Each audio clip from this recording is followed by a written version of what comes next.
Hello, everyone. So, today we're going to talk a bit about willpower and why it doesn't work. So, who watching has ever reacted before they had the chance to think? Definitely been there. Who's ever felt sudden stress or tension without knowing why? Who's ever tried to change a behavior but it didn't last? I've been there too. And most people believe that if something keeps going wrong in their business or in their life, they just need more discipline, better habits, or a new plan, a new strategy. But that's not actually how change works. One of my clients recently, Freeman, came to me because his business was fear was running his business behind the scenes, not obvious fear, but quiet fear. The kind that looked like overthinking, the kind that looks like hesitating, the kind that looks like pulling back right when things start working. And on the surface, everything looked fine, but inside, his mind was in protection mode. And that's the part that most people never see. We don't need to, we don't react to what is happening in our lives. We react to the meaning that we assign to it. This was something that really landed for myself as well. We don't react to what's happening in our lives. We react to the meaning we assign to it. And so today we're going to talk a bunch about meaning, and I'm actually going to share something with you that will help this really make sense. And the message that I want you to really understand here is that you're not broken.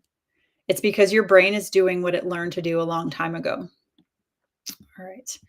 Hopefully I can make this work on here. So, yes, there we go. All right. So I want to talk to you a little bit about the communication model. This is a very basic representation of what in NLP is allows us to look at how the mind processes information. And so an event happens and something comes in, the representation comes in using our senses. So that's visual through our eyes, auditory, so the things that we hear, kinesthetic, the things that we feel, which can be an internal feeling, can be touch as well.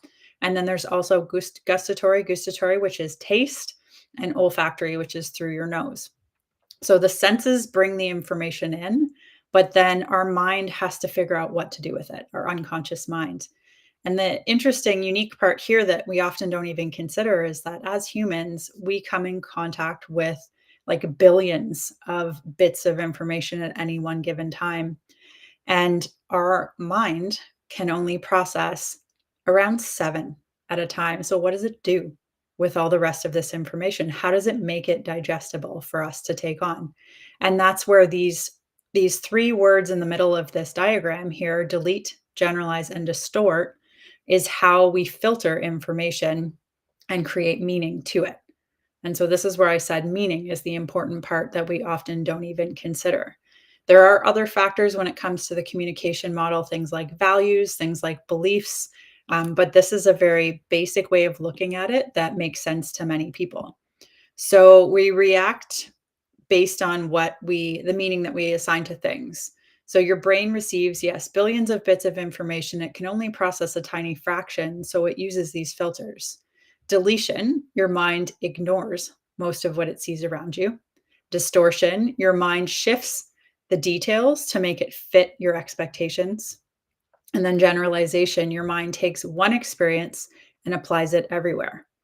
And so, an example here that I share all the time, and the funny part is that I was driving to a conversation. I did a presentation on this morning, and what's in front of me? A Nissan Rogue. And why this is funny to me, maybe not to everyone else, but is the understanding that if you were looking for a new car and you decided that you wanted a Nissan Rogue, all of a sudden you start to see Nissan Rogues everywhere. You look around, they're all over the streets. And it's not a matter of Ford stopped making pickup trucks or Toyota recalled all of their vehicles or Honda's just disappeared in thin air. It's a matter of your mind is filtering based on what you're focusing on. So you're focusing on Nissan Rogues. So that's what it's picking out all around your environment. There's not more cars, there's not more rogues on the road or less other vehicles on the road. This is just what you're filtering and focusing on. And an interesting part here too, you're focusing on these Nissan Rogues. What are you having to delete in terms of what we were focusing on before? Focus creates your reality, not the world. It's about your version of it.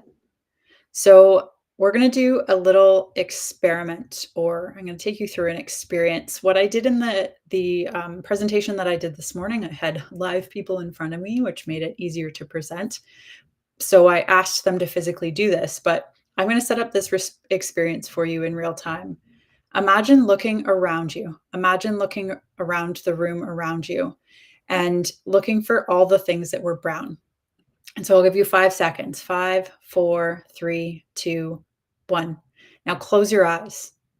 And now, what are all the red things that you saw when you were doing that? Where were the red things standing out for you? And the thing here is that if you were focusing on brown, you probably deleted all of the red things.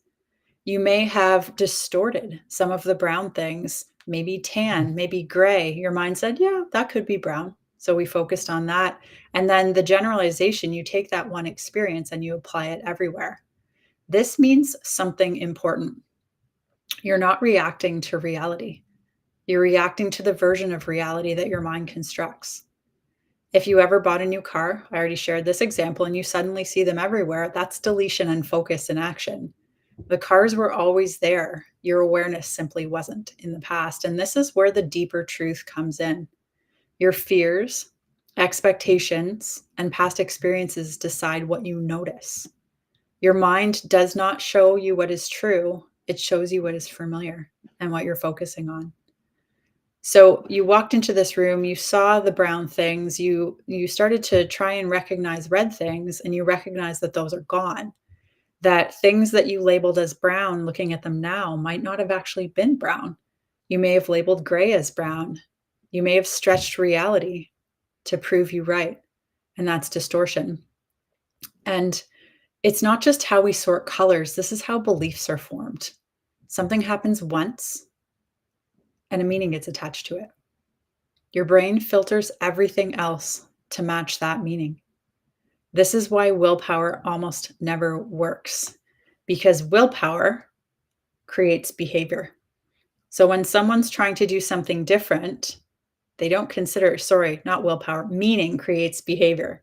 So people will see meaning creating behavior and say, you know what, I'm just going to change the behavior with willpower. But then if the meaning isn't also changed over time, the behavior goes back to what you were doing before. Force always loses to identity. And so now ask yourself something honestly. What if the things you're struggling with is not because something is wrong with you? What if it's because your mind assigned meaning years ago that you've been living inside that story ever since? What if changing the meaning changes the behavior automatically? That's what happened for Freeman. He didn't change his strategy. This is a client I recently worked with. He didn't change his strategy. We didn't give him a better business model. We didn't give him a new plan in terms of moving forward. We changed the meaning. His mind had attached to pressure and success. And when the meaning shifted, the behavior followed that. No force, no hustle, just freedom.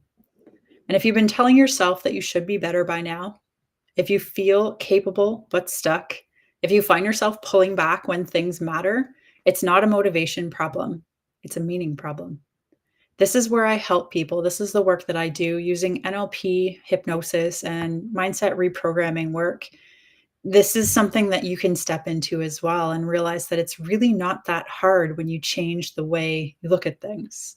So if you're curious what meaning might be shaping your patterns, send me a message to book a free call.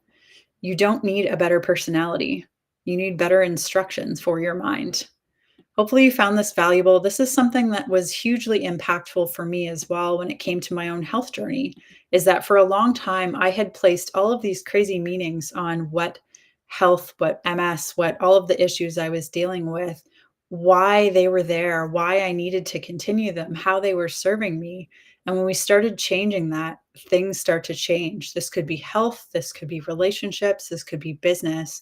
There's so much more we can do when we start taking a look at the mind and figuring out what needs to change to help you move in the direction that you want.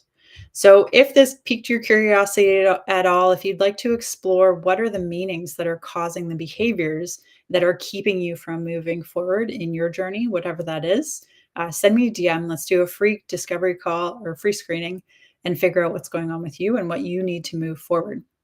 The unconscious mind is always trying to work for you, but sometimes it does keep you stuck in certain ways because it's created this identity around these are the things I need to do to keep me safe. But when we can help the unconscious mind understand the steps it needs to take to move forward towards your goals, it's pretty cool what happens. So, I am Kate from Align Natural Health. I don't think I said that earlier. This is the work I love helping people with. I've helped hundreds of people with MS get to the bottom, the root cause of why they're dealing with the issues that they're dealing with. And often it's a mindset issue. It's a strategy in your mind that's been trying to keep you safe for some way, shape, or form for a long time. And it's not about putting you in a place where that's not the case anymore. It's figuring out what we need to do to help you move forward so that health can actually start happening naturally. 90 to 95% of what we do on a daily basis is controlled by our unconscious mind. These are the things that you don't have to put mental calories towards. You don't tell your heart to beat every time it beats. You don't tell your lungs to take a breath every time you need air or oxygen. We don't tell our stomachs how to digest the food that you just ate. Your unconscious mind controls this. So if your unconscious mind is holding you back while trying to keep you safe, it's kind of a weird mental construct to think of consciously, but we can get it working with us and the outcomes that happen are pretty incredible. So send me a message if you are on if you're on YouTube watching this, there's a link in my bio where you can send me an email and let's have a conversation and figure out what you need to start moving forward. When you start working on the mindset, it's amazing what can happen. So I hope you have a wonderful day. Thank you for watching, and I will talk to you soon.